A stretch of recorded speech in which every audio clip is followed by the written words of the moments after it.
The story begins in the bustling city of New York, where the skyline is a jagged silhouette of ambition and power. Among the millions of dreams woven into the fabric of the city, one young man's scheme would soon unravel into a criminal investigation that would leave even the most seasoned detectives in awe.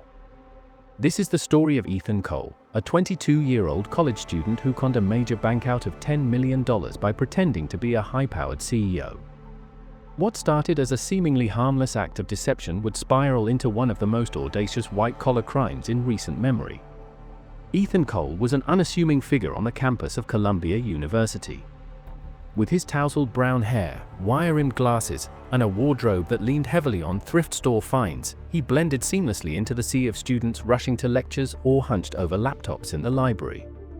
To his peers, Ethan was a quiet, introverted computer science major with a knack for coding and a passion for cybersecurity. But beneath his unremarkable exterior lay a mind teeming with ambition and a dangerous curiosity about the vulnerabilities of the financial system. Ethan's fascination with hacking and social engineering began in his sophomore year. He had stumbled upon a documentary about infamous con artists and hackers, and the stories of their exploits ignited something in him. He started spending hours in online forums, studying the techniques of social engineering, manipulating people into divulging confidential information. He practiced phishing scams on dummy accounts, learned to spoof email addresses, and even dabbled in voice mimicry software. What began as a hobby soon became an obsession. By his junior year, Ethan had developed a reputation among his close circle of friends as a tech wizard. He could fix any computer issue, bypass firewalls, and retrieve lost data with ease. But Ethan wanted more. He wanted to test his skills in the real world, to see if he could outsmart the systems designed to keep people like him out. His target? The financial sector, a fortress of wealth and security that seemed impenetrable. But Ethan was determined to find a crack in the armor. The bank at the center of this story is First National Trust, one of the largest and most prestigious financial institutions in the country. With its headquarters in Manhattan, the bank prided itself on its state-of-the-art security systems and its team of elite fraud prevention experts. But even the most robust systems have weaknesses, and Ethan was about to exploit one of them. It started with a LinkedIn profile. Ethan created a fake account under the name Daniel Grayson, a fictional CEO of a tech startup specializing in artificial intelligence. The profile was meticulously crafted, complete with a professional headshot, purchased from a stock photo website, a list of impressive credentials, and a network of connections to other high-profile executives. To anyone scrolling through LinkedIn, Daniel Grayson was the epitome of success. Ethan's next step was to infiltrate the bank's internal communication system. Using a combination of phishing emails and malware, he gained access to the email accounts of several mid-level employees at First National Trust. From there, he began monitoring their correspondence, learning the bank's protocols, and identifying key decision-makers. His goal was to find a way to initiate a large wire transfer without raising suspicion. The breakthrough came when Ethan discovered that the bank's fraud detection algorithms were primarily focused on outgoing transactions from individual accounts, not corporate ones. He also learned that high-value transfers from corporate clients were often fast-tracked with minimal scrutiny, especially if they were initiated by someone with executive authority. This was the loophole Ethan needed. Ethan's plan was audacious in its simplicity. He would pose as Daniel Grayson, the CEO of a tech startup, and request a $10 million wire transfer from a corporate account he didn't own. To pull this off, he needed to convince the bank that the request was legitimate. This required a combination of technical skill, psychological manipulation, and sheer bravado. The first step was to spoof the email address of the bank's senior vice president of corporate accounts, a man named Richard Hayes. Ethan had studied Hayes' communication style through the emails he had intercepted, noting his formal tone and meticulous attention to detail. Using voice mimicry software, Ethan recorded a short message that sounded eerily like Hayes, instructing the wire transfer team to expedite the request from Daniel Grayson's company. Next, Ethan sent an email from the spoofed address to the wire transfer team, attaching the voice recording for added authenticity.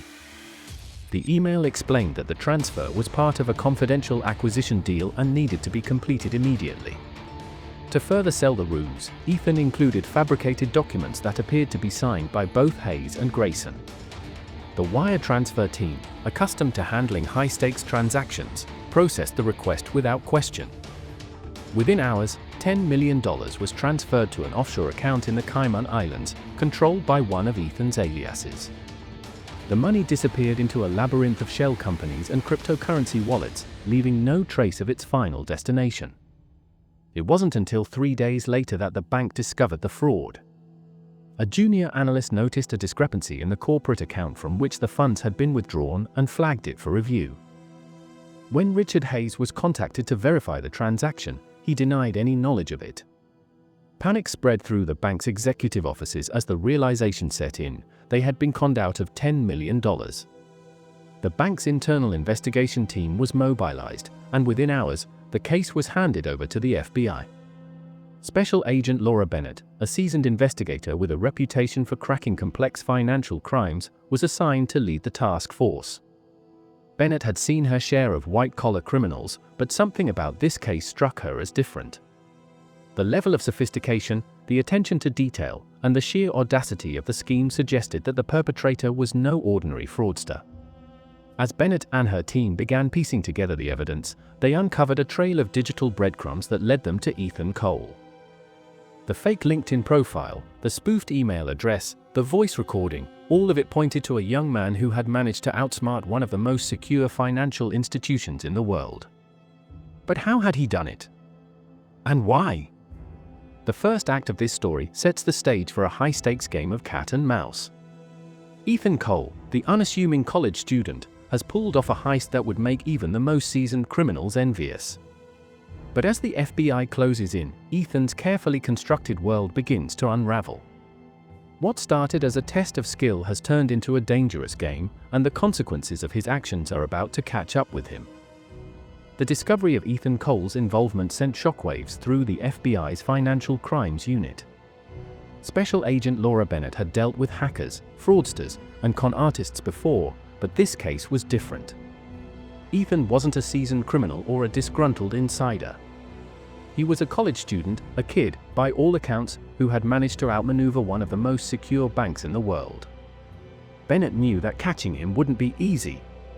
Ethan had proven himself to be a master of deception, and the digital trail he left behind was a maze of false leads and dead ends.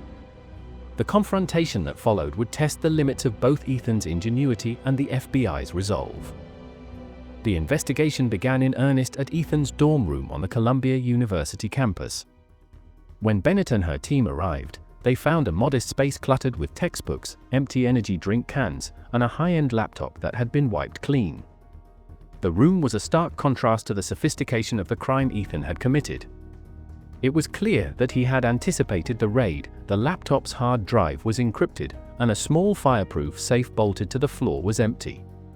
The only clue was a sticky note on the desk with a single word scrawled in hurried handwriting: *run. *. Ethan had vanished. Bennett's team immediately began processing the scene. They bagged the laptop for forensic analysis, hoping to recover any data that might reveal Ethan's next move. They also interviewed his roommate, a fellow computer science major named Jake, who claimed to know nothing about Ethan's activities. "He was always on his computer," Jake said, shrugging. "But I figured he was just working on coding projects or something. He never talked about anything illegal." The interviews with Ethan's professors and classmates painted a similar picture. Ethan was described as a quiet, introverted student who kept to himself. He was brilliant but socially awkward, often skipping parties to work on his coding projects late into the night. No one could believe that he was capable of pulling off a $10 million heist. With no physical leads, Bennett turned her attention to Ethan's digital footprint. She subpoenaed his internet service provider, combed through his social media accounts, and analyzed his online activity in the weeks leading up to the heist. What she found was both impressive and alarming. Ethan had used a combination of VPNs, Tor browsers, and encrypted messaging apps to cover his tracks. He had also created multiple aliases, each with its own backstory and digital paper trail. It was as if Ethan had been preparing for this moment for years. One of the aliases stood out: Daniel Grayson, the fictional CEO Ethan had used to con the bank. Bennett's team traced the fake LinkedIn profile to an IP address in Estonia, but by the time they got there, the account had been deleted. Another alias, Marcus Reed, had been used to purchase a fake passport and a one-way ticket to Bangkok. This was the first solid lead Bennett had, and she knew she had to act fast. Meanwhile, Ethan was thousands of miles away, living under an assumed name in a small coastal town in Thailand. He had chosen the location carefully, a place where he could blend in with the expatriate community and avoid drawing attention to himself. The $10 million was safely stashed in offshore accounts, and Ethan had access to just enough of it to live comfortably without raising red flags. He spent his days working remotely as a freelance coder and his nights exploring the local nightlife. To the outside world, he was just another digital nomad chasing the dream of a location-independent lifestyle. But Ethan's newfound freedom came with a price. The constant fear of being caught weighed heavily on him. He jumped at every knock on the door, avoided security cameras, and changed his appearance regularly. He grew out his hair, dyed it black, and started wearing contacts to change his eye color. He even adopted a slight limp to alter his gait, knowing that small details could make all the difference. Despite his precautions, Ethan couldn't shake the feeling that he was being watched. He noticed unfamiliar faces in the town, tourists who didn't quite fit in, locals who seemed too interested in his activities. He knew it was only a matter of time before the FBI caught up to him, and he was determined to stay one step ahead. Back in New York, Bennett and her team were closing in. They had identified several of Ethan's aliases and traced some of his cryptocurrency transactions to exchanges in Southeast Asia. A breakthrough came when they intercepted an encrypted message sent from an IP address in Thailand. The message contained a photo of Ethan sitting at a beachside cafe, sipping a coconut. The metadata revealed the exact location where the photo had been taken. Bennett immediately contacted Interpol and the Thai authorities, requesting assistance in locating and apprehending Ethan. A joint task force was assembled, and within hours, a team of officers was dispatched to the town where Ethan was hiding. The confrontation came on a humid evening in Thailand. Ethan was returning to his rented bungalow after a day at the beach when he noticed a group of unfamiliar faces loitering near his street. His instinct screamed at him to run, but he forced himself to stay calm. He ducked into a nearby market, weaving through the crowded stalls in an attempt to lose his pursuers. For a moment, it seemed like he might escape. But the task force was prepared. They had anticipated Ethan's moves and had already set up a perimeter around the market. As Ethan tried to slip out through a back alley, he was cornered by a pair of Thai police officers. Bennett emerged from the shadows, her badge glinting in the dim light. "Ethan Cole," she said, her voice steady but firm. "It's over." Ethan froze, his mind racing. He knew he was out of options. The officers moved in, cuffing him and reading him his rights in broken English. As they led him away, Ethan couldn't help but feel a strange sense of relief. The game was finally over. Back at the local police station, Bennett began the interrogation. Ethan, still in shock, initially refused to speak. But as the hours passed, he began to open up. He confessed to the heist, explaining how he had used social engineering and hacking techniques to trick the bank into transferring $10 million. He also revealed the location of the offshore accounts where the money was stashed. Bennett was struck by Ethan's intelligence and resourcefulness. "You could have done so much good with your skills," she said, shaking her head. "Why throw it all away on a stupid stunt like this?" Ethan shrugged, a bitter smile playing on his lips. "I just wanted to see if I could do it," he said.